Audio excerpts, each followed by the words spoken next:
So before the show, I figured to celebrate a little bit because the Secular Talk YouTube channel just hit 50,000 subscribers, and I was really excited about that. I would do a little Q&A with you guys.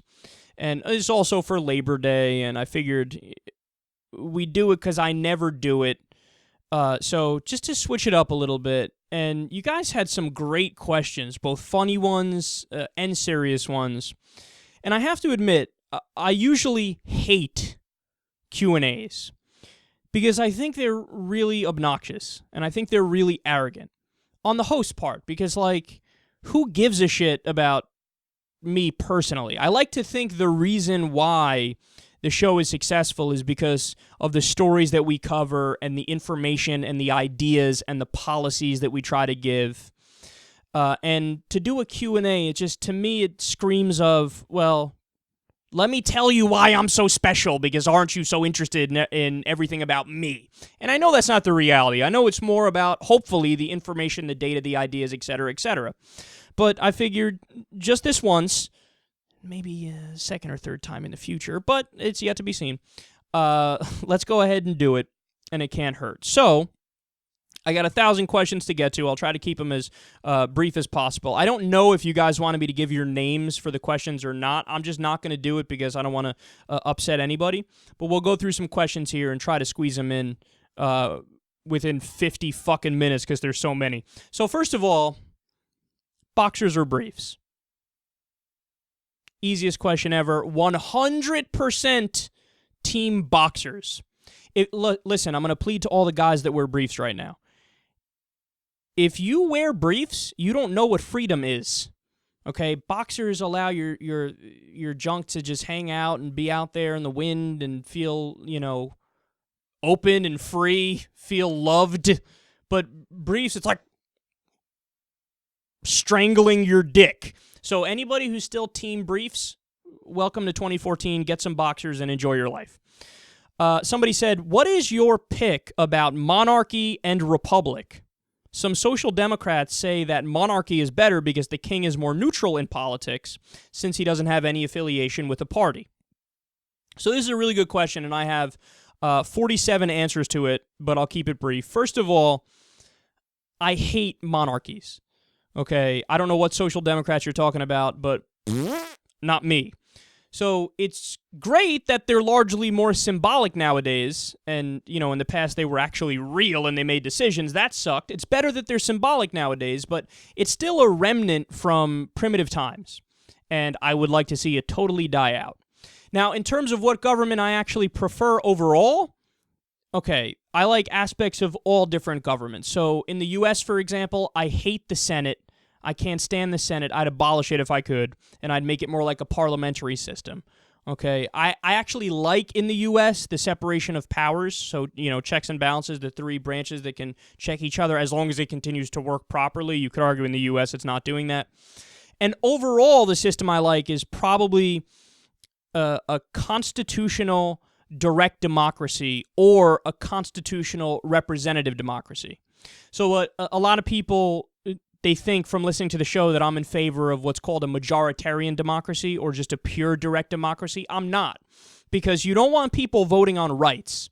So, for example, like in the U.S. in the year 1930, people would have voted to keep black second-class citizens, and that's fucking stupid. So you have to beware pure democracy, because people can vote to take away other people's rights whenever the fuck they want. And that's a problem, So instead, you should have a constitution which clearly lays out all the things that are not debatable, that are concrete, that are set in stone, that are rights, and that's the end of the conversation. You can't ever get rid of them, right? So it's important to have a great constitution, and then on top of that, you do either a representative democracy or a direct democracy. So I'm split between the two. There are upsides and downsides to either one. But obviously, overall, at least in the U.S., you have to remove the corrupting influence of money, and then you could actually set up a government that might work. All right. Next question. What would be different if you ran TYT instead of Jenk and Company? That's a great question. So, first of all, I'm part of the network, and I'm massively biased. And I really do think that they do a great job. I'm not just saying that because I'm part of the network. I really do think that they do a good job. okay? But the first thing I would change is they should pay me more. I'm a little biased, but that would be fantastic. No, I'm joking, but the main thing I would do is consolidate. So what does that mean? Well, we have this network, and again, I'm proud to be a part of it, but I actually think that the network partners are pretty underutilized. So what I would do is I would put us on the live stream that they have, and I would keep us there. Okay, I would make it so that you have like Sam Cedar in the afternoon, leads into David Pakman, leads into my show, and then leads into the main show, and I can guarantee that would keep the live stream getting a decent amount of viewers all the time. So that's the main thing I would do. I would change is I would utilize the partners more. But outside of that, honestly, I think they do a perfect job, and they're really the gold standard of internet talk. How much do you have to pander to the younger demographic to get the clicks? If I did that, I would already have 100,000 subscribers, but I don't, so I have 50,000. And that's an important thing that I want to stress to people, that anytime I cover like a slightly non-newsy story, it's not because I'm like selling out and trying to get clicks. I'm doing it because I'm genuinely interested in that particular non-newsy story, and I always think that there's a bigger point to make about it. Next one is, your crude language is what? Pandering to youth? Projecting your inner sexual fuzziness? I don't even know what that means. Could you try to be a little more, say, Shakespearean and creative than suck balls and such like? No. Suck my balls.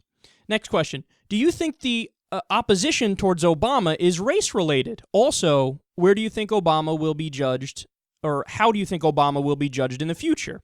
In other words, will he be up there in historical rankings? That's another great question. The answer is yes, I do think a lot of the opposition is race-related, but I actually think more of it is based on just him being a Democrat. So what's my evidence for that? Well, if you go back and look in the 1990s, the hatred of Bill Clinton was unbelievable. Okay, the conservatives, how they would talk about Clinton, the increase in militia groups even back then, we have it again today too, but the reality is, Republicans will hate a Democrat if he's white, blue, purple, yellow. It doesn't fucking matter. They're going to hate Democrats no matter what, okay? Again, it's certainly true that there's some hatred of Obama, a lot of hatred of Obama that's based on race, but I don't like to focus on that primarily because it's deeper than that. It's not just race. It's also just the fact that he's a Democrat, and they always hate Democrats. Next one is, do you write? If so, where? The answer is no. I am the shittiest writer on planet Earth. I'm serious about that. The reason why I do a talk show, and I like doing a talk show, is because I only know how to piece things together in a talk format, and even that is only some of the time. When I actually write shit down, it doesn't make any sense. It doesn't flow. It's not smooth. People don't know what the fuck I'm saying, and they're right to not know what the fuck I'm saying. So the only time I write is when I'm prepping for the show, and that's just to summarize an article and bullet point it before I talk to you guys. Next one is, how did you become part of the TYT network? It's very simple, actually. So I was doing videos and segments since 2008 on the YouTube channel SecularTalk. Later on in about 2010, we started with the internet radio show. But what I would do is oftentimes I would post video responses. Back then, YouTube had video responses. And I would do it oftentimes to Young Turks videos because my videos had similar topics to their videos. So apparently their social media guru behind the scenes, a guy named Aaron Wysocki, noticed that I kept posting video responses to them. And at the time, it worked out perfectly because TYT was becoming a multiple channel network. And they were looking for people to become part of the network. So they saw me and they said, well, his stuff sucks in terms of the quality is low, but he appears to be somewhat intelligent and he talks about politics and stuff. So let's give him a shot and see how it goes. So they reached out and asked me if I wanted to join the network. Immediately in my head, I said yes, but I had to play cool. Kind of like a boyfriend-girlfriend type thing. You have to always like, oh, no. Do I want to go out with you? Give me a second. Let me think about it. In your head, you're like, yes, yes, yes. So, a few days later or whatever, I was like, yeah, I'll join the network. Having a party in my head as I said it.